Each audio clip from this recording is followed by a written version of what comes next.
नहीं नहीं नहीं, ये देखिए ममता बनर्जी अब बौखलाई हुई है, ऐसे बौखलाई हुई है।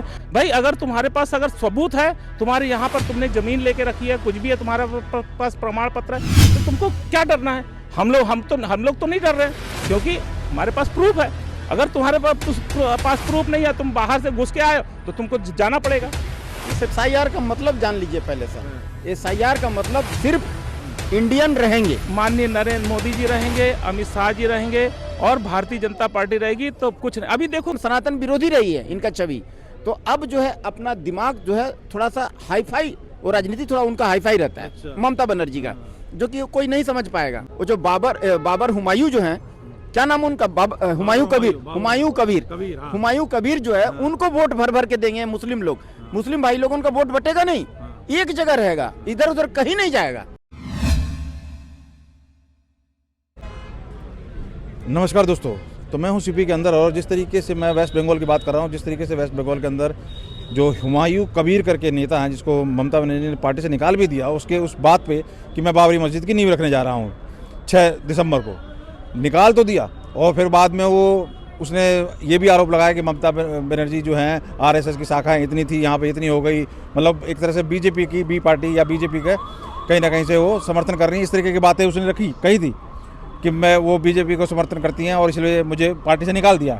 लेकिन आज जब उसने नींव डाली, 6 तारीख को जब नींव डालने के लिए ईंटें ले जाते हुए लोग दिखाई दे रहे हैं और पैसे का भी वहाँ पर दिखा रहे हैं कि दे रहे हैं, तब पुलिस का किसी तरीके का कोई एक्शन ना लेना, सरकार का कोई एक्शन ना लेना, उसको ये सब करने देना, क्या ये देश बाबर? नहीं नहीं नहीं, ये देखिए ममता बनर्जी अब बौखलाई हुई है, ऐसे बौखलाई हुई है क्योंकि वहाँ अब इसकी सरकार जाती हुई नजर आ रही है। और वहाँ अब अगर नहीं मानेगी, तो यहाँ पर सब भारतीय जनता पार्टी के जितने भी लीडर हैं, सब लोग, अब जितने भी साधु संत हैं वहाँ पहुँच गए हैं और पूरा धरना प्रदर्शन चालू हो गया है। और अब क्या है, ममता बनर्जी इस तरह से बौखलाई हुई है क्योंकि सारे तरफ देख रही है कि बीजेपी की जीत हो रही है। बिहार में बिल्कुल मतलब महिलाओं ने बिल्कुल गर्द उड़ा दिया। उसी तरह से भारतीय जनता पार्टी फिर वहाँ अपना परचम लहराएगी वेस्ट बंगाल में, और ममता बनर्जी को ऐसे उखाड़ फेंकेगी कि जिसका कोई इम्तिहान नहीं। और मैं पहले भी कहा था कि हरियाणा भी जीते और दिल्ली भी जीते, बिहार भी जीते और वेस्ट बंगाल भी जीतेंगे। और वेस्ट बंगाल इस तरह से जीतेंगे कि एक भी वेस्ट बंगाल में एक भी सीटें ममता बनर्जी की नहीं आएंगी। और आने वाले समय में देखिए, महामहिम मुर्मू जी ने भी कहा है कि इसका अगर नहीं मानती है तो इसमें वहाँ राष्ट्रपति शासन लगा के पूछ रहे लोग कि राष्ट्रपति शासन में लगेगा क्योंकि ये वहां से लोगों को घुस के लेके आ रही है।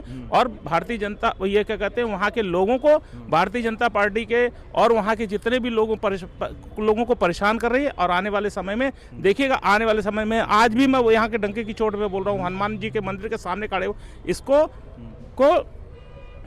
राष्ट्रपति शासन भी लगेगा और इसके ऊपर इतने सारे मुकदमे कायम हो जाएंगे जिसका कोई इम्तिहान नहीं। बाबरी मस्जिद तो भूल जाएं कि बाबरी मस्जिद बनेगी, बाबरी मस्जिद कभी नहीं बनेगी। तो ये मतलब ये इतनी हिम्मत आई कहाँ से? ये देश बाबर का है कि रघुबर का है? क्या ये हिंदुस्तान है, हिंदुओं का देश है और ये सनातनी है। और यहाँ मंदिर, हम लोग कहते हैं ना, मंदिर वही बनाएंगे जहाँ राम का जन्म है। अब वहाँ राम जानकी का मंदिर बनने जा रहा है और वहाँ भी अभी देखो शिवलिंग, कितना बड़ा शिवलिंग बनके अब वहाँ स्थापित होने जा रहा है। देखिए, इनका नहीं चलेगा जब तक माननीय नरेंद्र मोदी जी रहेंगे, अमित शाह जी रहेंगे और भारतीय जनता पार्टी रहेगी, तो कुछ नहीं। अभी देखो क्या, ट्रम्प को मोदी जी ने हिला दिया, ट्रम्प नाक रगड़ लिया, पुतिन आए, कितनी बड़ी बड़ी सौगात देखे जा रहा, कुछ नहीं चलेगा भाई साहब। उस पर भी कह रहे हैं कि 4 साल में आया पुतिन, पहले 2-2 साल में आता। अरे भाई साहब, आया 4 साल में आया, और आज देखो पुतिन का सबसे बड़ा, कितना बड़ा आदमी, एक छोटे से हमारे सैनिक से हाथ मिलाते हुए आया और वो मानता। और हमारे देश सब दिन रूस के साथ रहा, रूस के साथ है और रहेगा। और आने वाले समय में ममता बनर्जी देखना ऐसे धूल चाटती हुई नजर आएगी जिसका कोई इम्तिहान नहीं। SIR से डर रही है, NRC से डर रही है, CA से डर रही है। देखो सुनिए, नहीं, देखिए SIR जो है, भारत में लोग हैं उनके लिए, अगर एक छोटा सा, मैंने SIR के लिए मैं बता रहा हूँ, अगर देखिए जो यहाँ पहली से लेके 11वीं तक का पढ़ा है, उसके ऊपर कोई SIR नहीं लागू होगा। अगर उसके माँ बाप का जन्म यहाँ हुआ है उसके लिए, उसके माँ बाप अगर क्या कहते हैं यहाँ नौकरी किए हैं उसके लिए ऐसा, ये सब हवा फैलाने वाली बातें हैं, सब उल्टा सीधा। ये केवल माननीय नरेंद्र मोदी जी, अमित शाह जी को टोल कर रहे हैं। भाई अगर तुम्हारे पास अगर सबूत है, तुम्हारे यहाँ पर तुमने जमीन लेके रखी है, कुछ भी है, तुम्हारे पास प्रमाण पत्र है, तो तुमको क्या डरना है? हम लोग तो नहीं डर रहे हैं, क्योंकि हमारे पास प्रूफ है। अगर तुम्हारे पास प्रूफ नहीं है, तुम बाहर से घुस के आए हो, तो तुमको जाना पड़ेगा। ये सब चीजें गलत बात है। अच्छा, तो ये बिहार की हार से ही बौखलाई हुई है ममता बनर्जी? हाँ, ये हर जगह से हारी हुई है। अब वो जानती है कि अब मेरे को भी यहाँ से बिल्कुल ये उखाड़ फेंकेंगे, और इसको निश्चित है वहाँ हम लोग वेस्ट बंगाल को भी जीत लेंगे। से भी सर, ये बाबर का देश है कि रघुवर का देश है? आखिर उसने नींव डाल दी, और ममता बनर्जी ने पार्टी से निकालने का क्या दिखावा मात्र किया था कि फिर उसको पार्टी में मतलब इतना मतलब पुलिस ने प्रशासन कुछ किया ना रोका, ये मतलब हो क्या रहा है? SIR का मतलब जान लीजिए पहले सर। SIR का मतलब सिर्फ इंडियन रहेंगे। अच्छा, हाँ, SIR का फुल फॉर्म जो है बैकग्राउंड से उसका मतलब यही है कि सर जो भारत में पैदा लिया है, जो भारत में जन्म लिया है, सिर्फ वही यहाँ रहेगा। बाहर का लोग 15 करोड़ घुसा के रखा हुआ है, घुसे हुए हैं, जो घुसपैठिया जिसको कहते हैं, ये कांग्रेस की मेहरबानी से। अब घुसपैठिया लोग को स्पेशल पहचान कर करके चिन्हित कर करके उसको बाहर डिपोर्ट किया जा रहा है। तो ममता बनर्जी उन्हीं के चक्कर, उन्हीं से जो है जीतती आ रही थी, ये इनके वोट बैंक थे, तो ये बिलबिला रहे हैं। अभी आने वाला समय में, पिछले समय में भी बार बार मैं कह रहा हूँ, पिछले टाइम में हिंदू को वोट बहुत कम मिला था ममता बनर्जी को, क्योंकि वो हिंदुओं के हरदम सनातन विरोधी रही है इनका छवि। तो अब जो है अपना दिमाग जो है थोड़ा सा हाईफाई, वो राजनीति थोड़ा उनका हाईफाई रहता है। अच्छा। ममता बनर्जी का, जो कि कोई नहीं समझ पाएगा।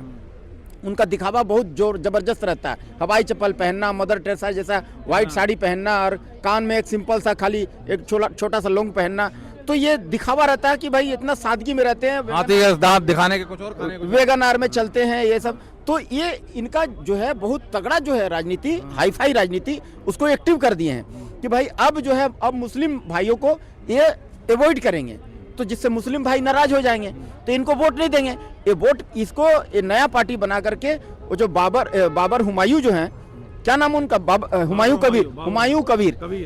कबीर जो है, उनको वोट भर भर के देंगे मुस्लिम लोग। मुस्लिम भाई लोगों का वोट बटेगा नहीं, एक जगह रहेगा, इधर उधर कहीं नहीं जाएगा। तो एक बात तो सिद्ध हो गई, पूरा बात जानिए, वोट उनका मुस्लिम वोट नहीं बटेगा, भर भर के उनको 100% वोट मिलेगा हुमायूं कबीर को। एक नया पार्टी बना लेंगे, उनका मान लीजिए 100 या 150 MLA बन गया। अब ये ममता बनर्जी क्या करेगी, अपना नया रोल में आ जाएगी। अब हिंदुओं को रिझाने के लिए, लुभाने के लिए भगवा ड्रेस पहने, समझिए, जय सिया राम बोलेगी, हाँ जय सिया राम, आमी बोल राम जय सिया राम बोलेगी। उसके बाद रुद्राक्ष पहन करके, लंबा टीका लगा करके, और शिव तांडव स्तोत्रम गा के सुनाएगी, है ना, और ओम नमः शिवाय बोलेगी, और जय माँ काली बोलेगी, जय माँ दुर्गा बोलेगी, उनका मंत्र सुनाएगी। तो हिंदू प्रसन्न, हिंदू तो ऐसी भावुक हो जाता है, पिछला कुकर्म को भूल जाता है हिंदू तो पिछले जो भी आप उसको मारिए पीटिए जो भी करिए, जो भूल जाते हैं ना। तो जैसे कि देखिए कृपात्री जी महाराज के ऊपर में गोली चलवा दिया कांग्रेस, हम लोग भूल गए। 1984 में सिखों को मारा, हम लोग भूल गए, हम लोग जिता देते हैं पंजाब में। वैसे ही ये जानती है ममता बनर्जी कि हिंदू भूल गया मेरा पिछला वाला बात, जो भी इनके साथ कुकर्म किए हैं। जय श्री राम बोलने से उनको दौड़ाते हैं, उन लोग को मारने दौड़ाते हैं, उनको केस करने बोलते हैं, तो ये भूल गए हैं। जानती है अभी नया रूप धारण कर करके हिंदू को खुश कर देगी। इधर इनका 100-150 अगर हिंदू वोट देता है बहुमत से ममता बनर्जी को, वैसे ही पसंद करता है वहाँ का लोग, वहाँ उनको ममता बनर्जी को, और मार भी खाता है। तो आप जान जाइए कि अगर फिर से अगर उनको 100-150 दे देगी, उनका MLA बन गया ममता बनर्जी का, इधर हुमायूं कबीर का 100-150 अगर MLA बन गया या 100 MLA बन गया, तो दोनों को मिला के फिर से ममता बनर्जी का सरकार बन जाएगा। ये चक्कर है।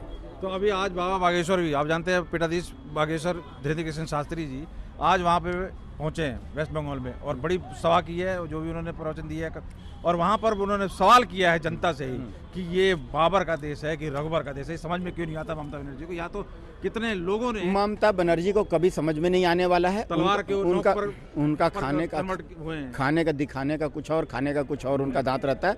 ममता बनर्जी बहुत हाई लेवल का राजनीति करती है, बहुत उनका हाईफाई रहता है, लोग आसान से समझ नहीं पाएंगे उनका राजनीति को। इतना तेज तर्रार है ममता बनर्जी, समझ गए ना।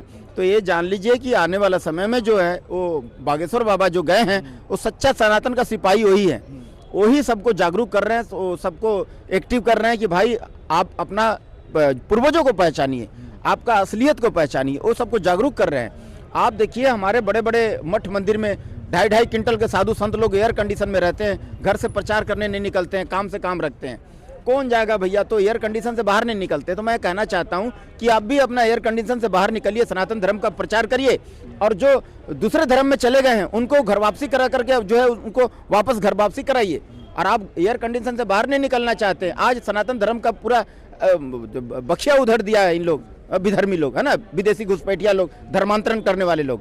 तो इनको जो है घर वापसी कराने की आवश्यकता है।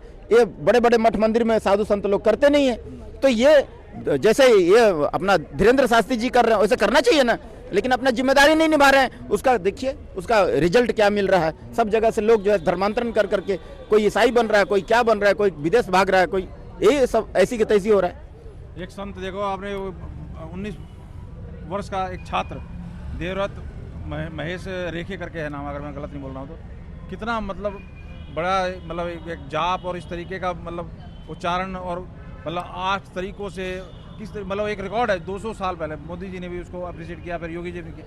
ये इतनी, और यहाँ पर किस तरीके के जो कि संतों का देश है, यहाँ कैसे लोग बात कर रहे हैं, तो संतों पे तो हर एक कोई मजाक उठा रहा है, जबकि सारे की सारे देखा जाए देखिए तो सर, पहले भी था, आज भी है। जो 2 वेद को कंठ कर लिया वो 2 वेदी कहलाया। तो 3 वेद जो होता ना, साम वेद, अथर्व वेद, यजुर्वेद है ना, ऐसे करके 4 वेद है ना, सामवेद, अथर्ववेद और यजुर्वेद और क्या ऋग्वेद, 4 वेद है। तो चारों वेद को जैसे मान लीजिए 2 वेद को कंठ कर लिया, मतलब याद कर लिया, वो हो गया 2 वेदी। और 3 वेद को कंठ कर लिया त्रिवेदी, 4 वेद को कंठ कर लिया, याद कर लिया, हो गया चतुर्वेदी। तो ऐसे शुरू से रहा है, कोई नया नहीं है। तो जो धर्म में रहता है, धर्म के अंदर में रहता है, जो मांस मछली नहीं खाता है, जो मदिरा नहीं सेवन करता है, जो झूठ नहीं बोलता है, जो इलीगल काम नहीं करता है, जो पराई स्त्री को गलत नजर से नहीं देखता है, उसमें देवत्व का गुण आ जाता है। ऑटोमेटिक तपस्या वाला शरीर हो जाता है उसका, वो धार्मिक हो जाता है, साधु हो जाता है, और वही जो है अपने अंदर सारा वेद को समेट लेता है। तो ऐसे वैसे बहुत मजाक देखो ना, उसने इतना काम किया उसकी बुद्धि के ऊपर, आज बता रहे एआई को टक्कर दिया, इस तरीके से याद करना एकदम कठस्थ और एक भी गलती नहीं। तो वो उसकी काबिलियत को भी मजाक बनाना, और वो भी यही हिंदुस्तान के, चाहे वो कन्वर्टेड हैं, जो जना कौन है, बाबर की औलाद है, लेकिन बोल तो रहे हैं ना, उसको मजाक बना तो रहे हैं। देखिए सर, क्या हुआ, देखिए सर, राक्षसों की कमी नहीं है। कोई अच्छा काम करता है ना, तो चमकता हुआ चीज को पसंद नहीं करते हैं लोग। ये कैसे चमक रहा है, उसको बुझाने का प्रयत्न करेंगे, ये कैसे चमक रहा है भाई, हम तो यहाँ खड़े हैं, ये चमक कैसे गया। तो उसको जो अच्छा काम करता है उसको और टंगड़ी खींचने के लिए लोग लगे रहते हैं ना। तो ये इतना महान बन गए, इतना कंठस्थ कर लिए, धर्म शास्त्रों को याद कर लिए, तो उनको समझ में नहीं आ रहा है कि भैया ये कैसे कर लिया। तो ये राक्षस लोग भरे पड़े हैं आज भी, आज का डेट में। तो ऐसे ऐसे विधर्मी लोगों का कोई उसका माई बाप नहीं है, कोई उसका उससे बोल करके भी कोई फायदा नहीं है। अपना काम करते रहो बस। अच्छा, घुसपैठियों के ऊपर अंत में उसी सवाल पे आता हूँ। घुसपैठियों के ऊपर ऐतराज उठाया जाता है, घुसपैठी की बात हो रही है, भैया चाहो डिवोट करो तो ये करो। अब कल जो दिखा बाबरी के लिए ईंट लेके जा रहा है, कोई पैसे लेके जा रहा है, देखा वीडियो देखा, अब क्या कहोगे, ये किस तरीके से हितैषी हैं ये मुस्लिम? क्या सारे मुस्लिम ऐसे ही हैं हिंदुस्तान के? देखिए सर, ये राजनीतिकरण है, और मैं बार बार कहता हूँ, चाहे ओवैसी साहब का इसमें हाथ हो, चाहे ममता बनर्जी का, ये राजनीतिकरण है वोट बैंक के लिए। अभी बहुत कुछ खेला देखने को मिलेगा वेस्ट बंगाल में। अभी आने वाला इलेक्शन में आपको सब कुछ क्लियर हो जाएगा कि कौन कौन ऐसे साजिश कर रहा है और किसका ये सब ताना बना बुना हुआ है, सारा कुछ क्लियर हो जाएगा। इलेक्शन में बहुत कुछ देखिए, बिहार में हुआ इलेक्शन, कितना कुछ देखने को मिला। मोदी जी को मंच से गाली दिया गया, कांग्रेसिया लोग गाली दिए मंच से मोदी जी का माँ को, सोच लीजिए। तो ऐसे ही यहाँ बहुत कुछ अभी देखने को मिलेगा। इलेक्शन है, अभी देखते जाइए आगे आगे होता है क्या, वेट एंड वॉच। बहुत बहुत धन्यवाद। तो देखिए, वो बात तो इसमें कोई दो राय नहीं है कि ये लोग पूरी तरीके से किसी भी स्तर पर गाली देने का जो दिखा हमने बिहार इलेक्शन में, वो तक हुई चीज़ें, और बहुत सी चीज़ें हुई। बाद में तेजस्वी यादव कहते मिले कि ये नाच गाना और उल्टा सीधा गाना लेट हुआ, जिसके लिए अखिलेश यादव भी अब इस टाइम अलर्ट मोड में है। वो भी कहते फिर रहे हैं अपने कार्यकर्ताओं को, ऐसे ऐसे गाने मत बनाना, और वीडियो कह रहे हैं और ऐसे गानों को हमारा मत बताना। तो उनकी प्रयास भी दिखाई दे रही है। लेकिन जब ये सारी चीज़ें फेल हो जाती है, तो उसके बाद इनके पास ये ठीक रहा है कि ईसी बिका हुआ है, तो इलेक्शन कमीशन ने ये कर दिया, तो ये धांधली हो गई, वो धांधली हो गई, ईवीएम खराब है। तो इनके पास सभी तरीके के जवाब तो हैं, लेकिन जनता के पास जो जवाब है, जनता क्या जवाब देगी, ये देखने वाली बात है। आपने सुनी राय है, जिस तरीके से हुमायूं कबीर ने एक ऐसा काम किया है जिसकी भी किसी भी तरीके से कल्पना तक नहीं की जा सकती। हिंदुस्तान में बाबर का क्या लेना देना है, उस तरीके की सोच रखने वालों को आप कैसे देखते हैं और क्या राय रखते हैं, जरूर कमेंट करके बताएं। आपने बहुत बहुत धन्यवाद।